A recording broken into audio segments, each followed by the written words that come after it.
Salut les gars, bienvenue dans cette nouvelle vidéo de AgriB, à la chaîne spécialisée en agriculture et ses dérivés. Aujourd'hui, une nouvelle vidéo réaction sur la chaîne de Investir au pays de Philippe Simo. Aujourd'hui, on va voir ensemble.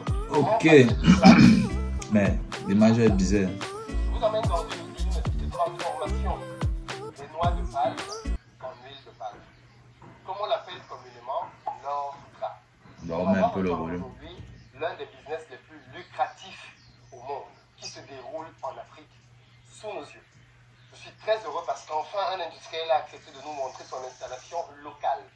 Plutôt que de dépenser plusieurs millions d'euros pour faire venir ici en Afrique ce genre d'équipement, cet industriel a décidé de prendre des techniciens locaux et de concevoir lui-même son système. C'est juste impressionnant parce qu'au final, on a un résultat. Donc ce sont les techniciens locaux qui ont fait ça. Très bonne qualité. Cette huile, on la connaît tous. Elle permet de faire des alocos, elle permet de faire énormément de recettes. Le haricot avec l'huile rouge. Savent comment l'obtenir. On va donc voir aujourd'hui tour à tour comment l'usine fonctionne. On va aller dans les différentes unités. Non, mais si je ne connais pas comment on fait l'huile de palme, vraiment, il faut que tu partes au village. Parce que même, bon, c'est vrai que moi je suis ingénieur, mais tout le monde sait pas ça. En tout cas, on va voir. Je vais vous expliquer pas à pas comment fonctionne ce process industriel et je suis sûr que ça va vous inspirer parce qu'au fur et à mesure qu'on va avancer, vous allez voir qu'il y a énormément d'opportunités dans ce business.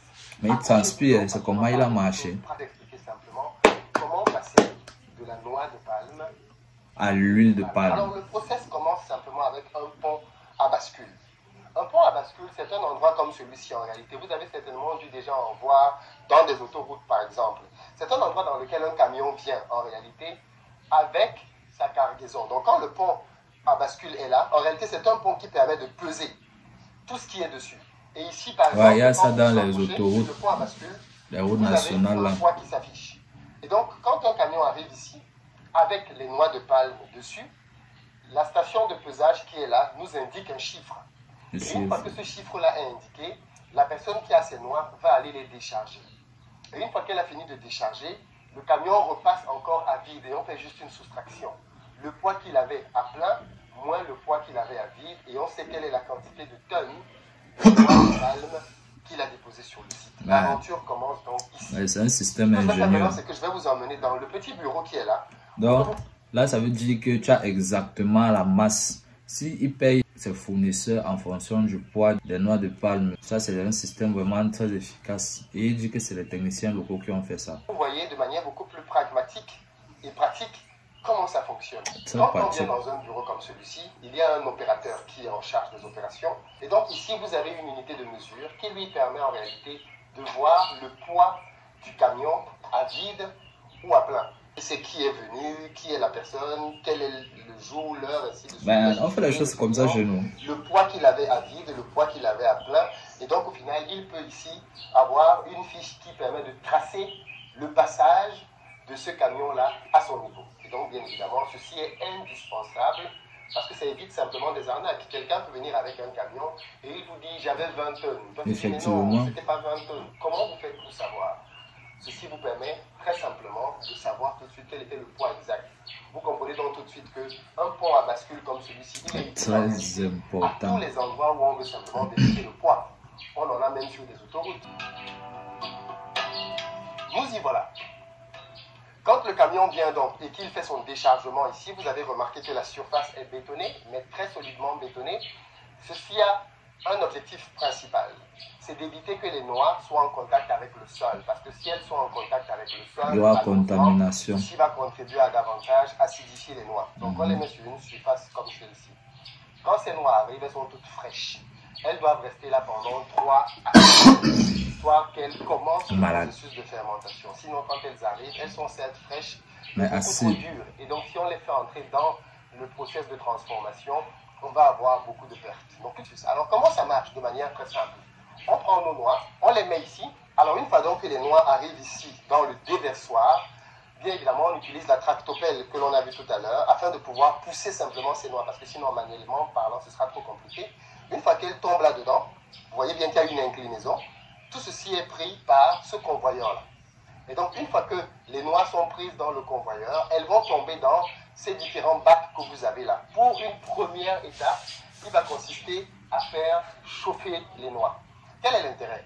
L'intérêt, il est simple, c'est de pouvoir mettre là-dedans une température de 180 degrés. Je rappelle qu'à 100 degrés, on a une ébullition. Donc 180 degrés, c'est très, tout le monde sait qu'il y a ébullition à 100 degrés. À 180 degrés, quand on a des noix qui sont remplies dans ces bacs, bien évidemment derrière, on les laisse là-dedans pendant à peu près 1 heure de temps. L'objectif au terme de ceci, c'est que les noix soient ramollies. Attention, on a faire le régime à ce stade-là. Ce sont des noix qui sont les noix. régime. Parce que l'étape d'après, justement, une fois qu'elles ont été là-dedans pendant 1 heure de temps à peu près, c'est de les faire sortir avec un autre convoyeur que vous voyez plutôt là en bas. Et on va se rapprocher tout à l'heure. Ça chauffe. On voit la source de chaleur. Ça chauffe à quoi? Ça chauffe à l'électricité, c'est le four. Alors ici, nous sommes au niveau des bacs. Comme je disais tout à l'heure, le convoyeur permet de faire mais il transpire, c'est comment? Quand ils arrivent ici, il y a des trappes en réalité qui sont celles-là que l'on retire. Et une fois qu'on retire la trappe, donc, on a des noix qui tombent dans ce grand bac-là. Et ce grand bac-ci, il a une capacité de 5 tonnes. On en a ici pour un peu plus de 20 tonnes de stockage. Et donc, dans ces grands bacs-là, on va faire entrer de la vapeur d'eau pour pouvoir réchauffer les noix, comme je disais tout à l'heure. Et ceci se fait grâce à un circuit interne. Vous avez de la tuyauterie à l'extérieur qui contourne tout l'ensemble du process. Et donc, bien évidemment, c'est de la pression qui arrive là-dedans et qui permet de pouvoir réchauffer les noix. Cette étape, elle est fondamentale parce que, comme je disais, pendant à peu près 1 heure de temps, à 180 degrés, on va pouvoir ramollir les noix. Mais, fondamentalement, c'est ce qu'on fait ici. Mais ça veut dire que s'il veut, il laisse même l'huile rouge qu'il fait là, il commence à vendre le coq. À toutes ces conférences-là, il distribue le coq. Qu'est-ce qui sera plus rentable? Moi, je vais manger le coq chaque jour. Et une fois donc qu'on a fait tout ceci, les noix reprennent le convoyeur pour aller à l'étape d'après qu'on va aller voir tout à l'heure. Mais comme vous pouvez le remarquer, tout ceci en réalité est fait localement. Le promoteur de ce site a voulu tout faire localement parce qu'en fait, il raconte que quand il est allé en Chine pour obtenir des devis pour faire son usine, on lui a donné des chiffres mirobolants. Plus de 3 milliards de francs CFA. C'était une somme qu'il n'avait simplement pas en sa possession. Et il s'est dit, que font-ils de si magique qu'on ne pourrait nous-mêmes essayer de reproduire techniquement ici. Et donc voilà comment il s'est embarqué dans une folle histoire qui a conduit à avoir ce site dans lequel l'essentiel de tout ce que vous voyez ici est Attends, bon, je pense que le plus dur ici là c'était de trouver des ingénieurs de qualité pour faire ce type d'appareil parce que les matériaux utilisés qui sont très coûteux, il faut une expertise nécessaire pour pouvoir éviter les pertes. Donc, il faut trouver des personnes qualifiées. Je pense que c'était ça le plus dur. Nous avons ces grands bacs dans lesquels nous avons 180 degrés avec des noix. Et une fois qu'on a donc à terminer, vous avez là effectivement des petits thermomètres qui permettent de voir la température. Et une fois que ceci est fait, on ouvre cette trappe. Mais attention, il fait très chaud ici, 180 degrés, on ne rigole pas. Tout ceci est fait de manière automatique, bien évidemment. On a ici des manivelles qui permettent de faire descendre et monter les trappes. Et donc, une fois qu'on a ouvert une trappe, si quelqu'un pas mettre ses mains là-bas, même si le salaire c'est combien, moi pas mettre. L'étape d'après, bien évidemment, vous avez vu, hein, le process qui monte. Et une fois qu'on a fini de monter, donc, on va dans cette grande machine-là qui va faire un travail exceptionnel qui va consister à séparer donc le régime du fruit.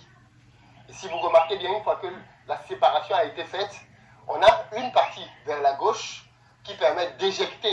Et c'est pour ça que vous avez de la fumée en réalité, parce qu'aujourd'hui, tout ceci est brûlé, sinon ça fait beaucoup trop de stock. Tous les régimes sont brûlés, mais en réalité, c'est un combustible qui peut servir à d'autres choses. Et donc tout ceci est brûlé. Dis-nous. Donc on a le processus qui continue, dans lequel à ce moment-là, on a des fruits. Mais les fruits, une fois qu'ils ont donc été dans cette grosse machine et qu'ils sont tombés là, ils remontent là en haut pour être malaxés. Vous savez, le malaxage, c'est un peu l'étape que nos mamans faisaient souvent au village, parce que je rappelle que le processus que vous voyez de manière industrielle ici, on peut le faire de manière artisanale à la maison. Nos mamans n'avaient pas besoin de ça pour faire de l'huile. Elles achetaient des noix, faisaient bouillir, une fois qu'elles avaient fait bouillir, elles pilaient. Et d'ailleurs, ça continue de se faire aujourd'hui. Et une fois qu'on a fini de piler, qu'est-ce qu'on fait? On extrait de l'huile, et de l'autre côté, qu'est-ce qu'on a? On a simplement la noix, le grand appareil que vous voyez là, c'est un malaxeur justement qui lui va permettre de pouvoir, comme quand on pile, hein, de pouvoir extraire de l'huile. Et cette huile-là, donc, qui est extraite, tombe là-dedans. Et là, vous avez donc ce bac-là qui est un non, ça n'a pas la même couleur. Et l'huile qui est tombée là-dedans est tout de suite, grâce à une pompe que vous voyez peut-être derrière moi, envoyée dans d'autres bacs qui eux sont des bacs de stockage et de décantation. Il y a de la tuyauterie en dessous, hein, qui permet de pouvoir faire passer grâce à une pompe toute l'huile qui a été stockée ici dans des grandes cuves qui sont juste derrière moi, qu'on va peut-être voir aussi tout à l'heure. Donc, dans ces cuves-là, et bien derrière, vous allez voir qu'il y a un processus de décantation en 4 ou 5 bacs qui permet à chaque fois d'extraire de l'huile et de laisser le reste des déchets. Grâce à de l'huile, on peut faire tellement de choses tout au long de l'or gras. Rien ne se perd dans... Moi, on appelle pas ça l'or gras. Qui appelle ça comme ça? Donc ici, on a les bacs dont je vous parlais, qui sont des bacs de décantation. Allons. Ici donc, on a les fameux bacs dont je vous parlais tout à l'heure. L'huile a été dans le malaxeur bien séparée et pressée surtout. Et donc, du coup, on a l'huile qui sort. Et donc, cette huile arrive ici. Qui a l'eau. L'huile, comme je dis, il y avait de l'eau dedans. Or, on sait tous en termes de propriété que l'huile et l'eau ne se mélangent pas. L'huile va être en hauteur et en bas, on va avoir l'eau et la boue. Voilà. Et donc, qu'est-ce qu'on fait? Eh bien, on crée donc un système dans lequel tout ce qui est en hauteur va juste être transféré au bac suivant.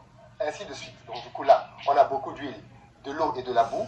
Et bien, tout ce qui est en hauteur passe par ici. Donc, toute l'huile passe par ici. Mais dans cette huile qui est passée là, il y a quand même encore une partie de boue qui est restée. Donc, du coup, le prochain bac va faire le même processus vers le bac d'après, qui lui va faire le même processus vers le dernier. Après qu'il allait chauffer encore. On va obtenir donc de l'huile à la fin. Et cette huile-là, bien évidemment, parce qu'elle est passée par plusieurs bacs de décantation, va être à peu près potable. Et donc, on peut le voir simplement ici. Et donc, comme vous pouvez le voir, quand on arrive donc à ce niveau-ci, on a l'huile prête à être commercialisée. Et là, on est vraiment à la fin du processus. Donc, c'est juste une succession de décantations en fait. Et on va tout à l'heure terminer par le laboratoire parce qu'ensuite elle est analysée.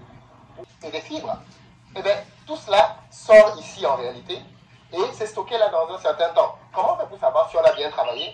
En prenant simplement ceci et en relâchant. S'il n'y a pas d'huile dessus comme c'est le cas là maintenant, alors ça veut dire que ça a été très bien fait et très bien pressé. Si vous prenez ça et que vous l'impliquez, que vous prenez de l'huile sur mes mains, ça veut dire que ça n'a pas été bien fait. Et donc ici, on a ceci qui est en réalité une deuxième mine d'or. Ah bon? Les palmistes.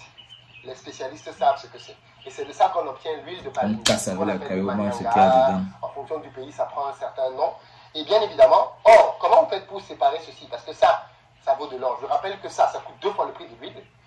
Donc, ce qu'on obtient avec les palmistes, ça coûte 2 fois le prix de l'huile. Et il faut une usine pour pouvoir obtenir cette huile ici. Ici, dans celle-ci, c'est un projet qui est en cours. Et j'espère que la prochaine fois que je viendrai, je vous parlerai peut-être d'une palmisterie parce qu'on pourra voir comment elle fonctionne. Une machine qu'on va aller voir rapidement. Quand on vient ici en intrant, on a ceci. Donc, on a des fibres avec des palmes. Une fois que la machine a fait le tri, vous voyez, on n'a plus que les fibres. Ce qui est intéressant avec ces fibres, vous vous en doutez bien, c'est qu'on ne doit pas les perdre. Ces fibres peuvent servir de combustible, comme on va le voir tout à l'heure, mais ces fibres aussi peuvent servir d'engrais. D'ailleurs, ici, là, il y a un laboratoire dans lequel on est en train d'étudier des formules pour pouvoir transformer ceci en engrais. Mais ceci peut aussi servir d'aliment pour le bétail. Donc, comme je le disais, rien ne se perd avec le palmier à huile. On va donc terminer notre visite. Le bétail mange ça. Dis-moi un peu dans les commentaires avec. Le bétail mange des choses aussi. C'est pas trop. Il pouvait dire autre chose parce que je vois pas le bétail manger des trucs secs comme ça. Visite en vous présentant le cœur même du process. Allons. Le cœur du process, nous y sommes. Le voilà. Et ça s'appelle une chaudière. Comme le nom l'indique très clairement, la chaudière a pour but de pouvoir chauffer de l'eau au point d'obtenir de la vapeur d'eau. Et c'est cette vapeur qu'on envoie dans tout le processus pour réchauffer les différentes étapes dont je vous ai parlé. On n'envoie pas de l'eau, on envoie de la vapeur d'eau chauffée. Et pour pouvoir faire fonctionner ceci, on a simplement là une unité qui permet de pouvoir y mettre du bois ou alors, en fonction des chaudières, du fuel par exemple. Mais aujourd'hui, les chaudières à bois sont très demandées parce qu'en réalité, on peut être dans une zone retirée comme celle-ci sans avoir besoin d'énergie et travailler avec une chaudière à bois. Si vous êtes condamné à mettre du fuel, ça va vous coûter très cher. Vous savez tous qu'aujourd'hui, le fuel coûte super cher et donc ça va forcément faire grimper les prix des autres matières. Et donc ici, on prend donc, une fois de plus comme vous pouvez le voir, les fibres que l'on met dans la chaudière pour obtenir derrière l'eau, enfin plutôt la vapeur d'eau, chauffée à très haute température et qui est calorifugée. C'est-à-dire qu'on a protégé en fait la tuyauterie pour permettre qu'il y ait une conservation de la température qui va permettre d'avoir de bonnes températures dans le process industriel juste à l'arrière. Et voilà comment la boucle est bouclée. On a un forage juste à ma droite qui permet d'obtenir l'eau qui entre dans ce système-là.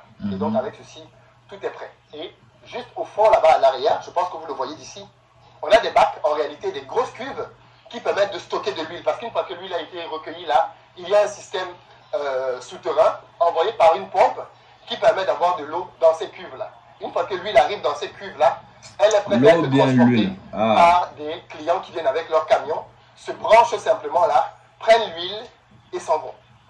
Voilà comment est-ce que cette usine fonctionne. Vous voyez que l'essentiel des choses qui sont là ont été faites localement et ça c'est juste génial. Oh, bon, la vidéo c'était un peu longue. Bon, je crois que j'ai déjà un peu essayé d'expliquer le thème compliqué. La conclusion ne sera pas si longue que ça. Bon, j'aime beaucoup ces vidéos parce que il présente d'abord bien ses vidéos et ensuite, maintenant, il essaye d'expliquer les différentes étapes. S'il fait les visites dans les exploitations agricoles, il explique. Et même s'il y a souvent certaines limites, parce que ça se sent souvent qu'il ne maîtrise pas trop les termes techniques et les modes de fonctionnement de certains outils, mais il se bat quand même. Bon, j'espère que la vidéo t'a plu. Dis-moi ce que tu en penses dans les commentaires. Abonne-toi à la chaîne et partage ma vidéo. C'était Afana Darius de la chaîne Agribéa et je te dis à la prochaine.